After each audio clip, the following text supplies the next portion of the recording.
What's up, everybody? This is FTW with Imad Khan. I'm your host, Imad Khan, and joining me today on this Disqualified for Hacking edition is Rishi Alwani of the Mako Reactor. Hey, thanks for having me. And later on, we'll have Hawken Miller to talk Luminosity signing Rocky Stoutenberg, an award-winning quadriplegic gamer. But first, PUBG Mobile. PUBG Mobile is a big deal in Asia. But leading into its Mobile Cup Open Fall split, 11 Indian teams and 8 Pakistani teams were disqualified for using illegal software. So, Rishi, how pervasive is the use of cheating software in PUBG Mobile over in India and Pakistan? All right, so I wouldn't know for about Pakistan to be honest with you, because usually Mako Reactor and at least I only usually track the India market. But what I can say is that yes, cheating is, it's happening regularly across the board. And it's also now because uh, we have a situation where, because of what's going on with the coronavirus, there's a lot of tournaments that have to be online only. And we've seen situations of cheating ranging from smurfing all the way up to actual usage of emulation and emulator tech that's still being used. And there are even a couple of people using controllers as well. So all that is happening. It's just that it's not as widely reported or known of at this point in time. And it's tough for the tournament organizers to actually pin it down because the APIs and the tech required to report this isn't where it should be. And it's something which we're seeing not just with PUBG Mobile, but also with the local tournaments for Rainbow Six Siege and with Free Fire as well. So it's a problem across the board and it's pretty widespread. So in fact, so much so that this recent ban, right, which we're talking about, the only reason Tencent even looked into it is because one of the star players of Team Solo Mid Entity, which they're one of the best teams essentially. They have a great track record of winning internationally and in India. One of their players, Gatak, he raised a stink on social media and he said that somebody should look into this because this is a problem. Then only did Tencent go ahead and look into it. So that's how it even went down. It was a push by the community to fix this more than anything else. I see. So I can see why that's really frustrating for players that are, playing this game fairly and, without cheating. I mean, how much money is on the line for some of these tournaments? We're looking at a situation like last year alone, the winning teams took away 10 million rupees, or what we call 1 crore worth of prize money through the year. So it's quite a lot of money that's riding on Tencent's tournaments, because you have to understand the PMCO is Tencent's own thing. So there is quite a bit of money riding on it. And it's the kind of game which has the audience, right? I mean, India at this point of time is essentially, if we look at it from a pure mass perspective, and if I ignore the feature phone side of the business, that's 144 million users. If I look just at PUBG Mobile and if I look just at Free Fire Mobile, that's around 100 million people right there. And it's a huge audience, and it's an audience that cares. And both Garena and Tencent have spent a lot of money to make it a big deal. In a way, also, that's also resulted in a lot of situations. I mean, how they spent the money has resulted in a lot of situations where it allows for third parties to have control, because both them came in with a lot of influencer clout, to the point where a caster is chosen not because he's good, but because he has a following on Instagram, or has a following on Instagram and Facebook and Twitter. And when you have a situation like that, if the rules or practices don't suit certain influencers or certain pro players, sometimes they tend to raise a stink and use their powers for bad. In Team Solo Mid Entity's case, they use their powers for good to bring attention to a problem.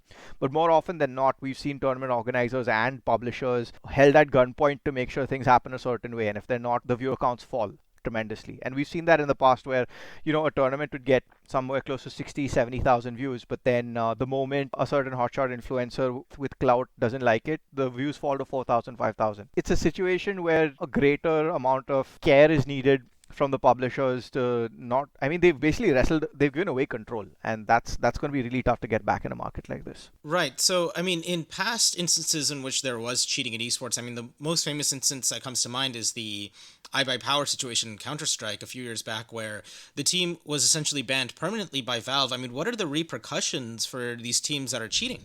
So for us in India, the most high-profile one we've seen was with also with Counter-Strike, where Optic Gaming's Forsaken was caught cheating at Zowie Extremes Land, and that led to him getting, I think, a 5-year ban. Over here, it's a bit of a different situation because all we've seen and all we've got in terms of punishment is lifetime bans. but we don't know what Tencent means by lifetime bans in this case. There isn't too much clarity in this point in time, and that's what's a little annoying here, where they say lifetime bans. But what does that mean? Does it actually mean lifetime bans? How are you going to put that into practice? So Tencent nor the tournament organizers have been really clear with how this is going to be dealt with.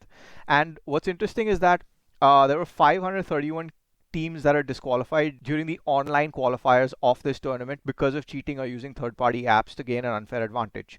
And this is possible also on Android simply because PUBG Mobile runs on the Unreal Engine, right? So it's very, and on Android it's really easy to sideload stuff. For most normal people, yeah, they're not going to go to the extent of getting into developer options and sideloading stuff. But in India, it's quite prevalent because a lot of people don't want to pay for content. So there are a lot of ways for on Android specifically for people to get around this. And it's even reached a point where you have certain stakeholders in the ecosystem taking advantage of this.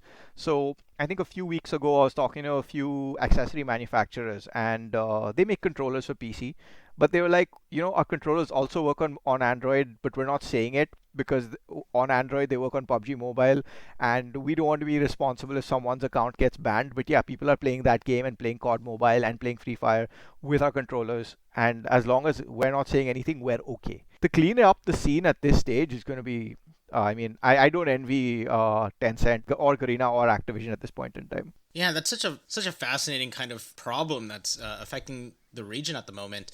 And yeah, I don't know how you essentially solve it because if over 800 teams are being banned, why isn't that becoming disincentive enough for people to say, I don't want to get a lifetime ban? Clearly, nobody. Well, actually, have there been instances of people who have cheated and won the championship? There were situations like that, but then the only ones that have been widely reported were essentially around Counter-Strike again, where all of Optic Gaming's tournaments leading up to Zawi were scrutinized. At least those in India were scrutinized, and they resulted in a few matches being replayed all over again. But with PUBG Mobile, as far as I know, there hasn't been a situation where anyone has been, cheating and has gone all the way. But I will say a lot of it has the reason why we haven't seen that yet is because the community for Battle Royale on mobile in India is very, very vociferous and very, very active. And it's essentially a situation where the community is playing the role of ensuring there's anti-cheat.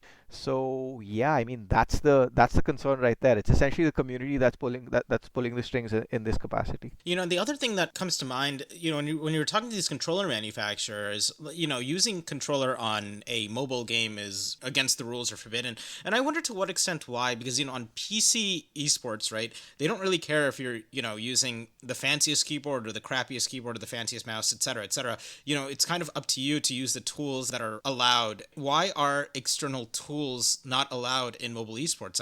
Couldn't anybody just connect an Xbox or PS4 controller and have the most accurate and competitive gameplay possible? I think a lot of it has to do with the sanctity of the sport itself, right? So there used to be a point in time early on in PUBG Mobile's life where the best Indian teams, like at that when it started, one of the best Indian teams was a bunch of college kids called Terrifying Nightmares. When I had spoken to them and asked them how they got so good, their logic was we were playing against guys who are on emulator because it made us play better. Even though the rules are saying play with touchscreen, we are playing against people who are on keyboard and mouse, so we can train better while playing on touchscreen. That was one use case where it worked for them, and they ended up representing India at a global level. But fast forward a few years later, when it comes to teams like Team Solo Made Entity, their managers and team owners themselves are very clear cut that because of the way the rules are structured and because of the way it doesn't make sense to play against someone who's on an emulator, because that's not the response time you're going to see on a tournament on LAN or a tournament online. And it's reached a point where it's very well pronounced. You can tell when someone's on an emulator and when someone's not because of the response time and how fast they turn around if they're being shot from the back. So it's a situation where, from a developer standpoint, they want to make sure that everyone's on even keel. So for them, the best way to make sure everyone's on even keel is to prevent any use of third-party controllers or any controllers for that matter. And from an athlete standpoint, they're pretty happy playing along because it evens out the situation as well for them. And particularly for team owners, that's becoming a thing, because for a lot of them also, when it comes to using the tech to train, right? At least those who are trying to do it honestly, they all prefer playing on iOS because those devices run longer with less heat and less dissipation issues. So while your sponsors are usually an Oppo or a Vivo or a OnePlus, most of the training happens on iOS devices because they're easier to work with. Wow, yeah, that's pulling me into like a whole different conversation in which I want to ask, why not play on OnePlus or Vivo devices that have 90 hertz refresh rates or even 120 hertz refresh rates? But it's like the battery efficiency on iPhone that people prefer to practice on. Man, that's so fascinating. Rishi, thank you so much for jumping on. Definitely like to have you come back again sometime. No worries. Thank you.